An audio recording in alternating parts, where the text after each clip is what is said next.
the Congress began its brainstorming session in Udaipur for 3 days. Sonia Gandhi addressed all the delegates there. She stressed on how they must both be Chintan on national issues. She attacked the Prime Minister Modi and she said the BJP's polarizing policies are dividing the nation.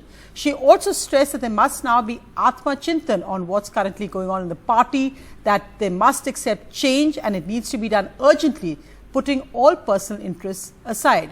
There was also discussion, Ajay Markan said in a press conference, of a key proposal which will limit one ticket to one family. But there's a key loophole in this.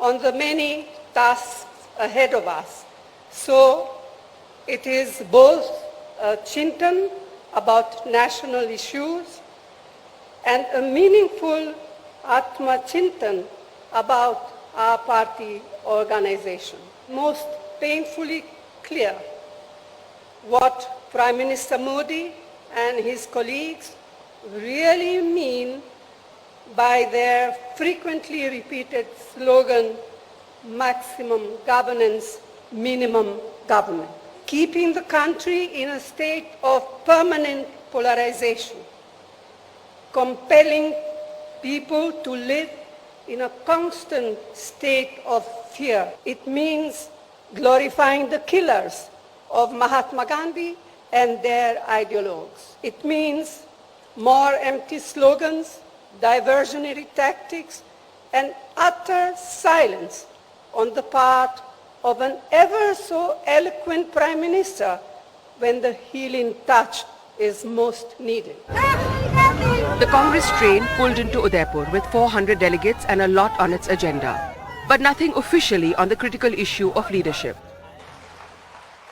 Sonia Gandhi has been interim president for 3 years. Her son Rahul Gandhi resigned after the 219 election debacle but continues to call the shots.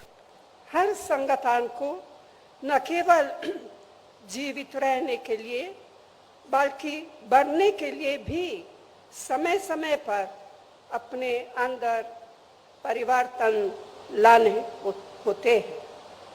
हमें सुधारों की सख्त जरूरत है. The party is now proposing a big reform.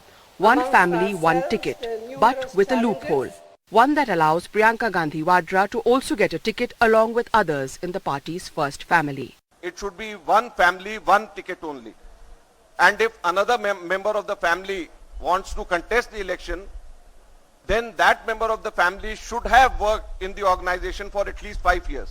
The one family, one ticket principle is a revolutionary step and clearly will be difficult to implement. And there is definitely a caveat, especially for political dynasts, including the Gandhi family, where they have made an exception that those who have been active in the party for the last 5 years will be exempt from that principle. The 3-day brainstorming session is only the second such since the Congress's worst ever string of losses began in 2014. The road ahead for the Congress is not easy. It lost 4 assembly elections earlier this year and it faces the test in another 2 later this year, Himachal and Gujarat. And what's going to be an even bigger challenge, the only 2 states the Congress is in power in, Rajasthan and Chhattisgarh, will go to the polls in 2023. Will the party be able to reinvent itself before that? With Sunil Prabhu in Udaipur, Harsha Kumari Singh, NDTV.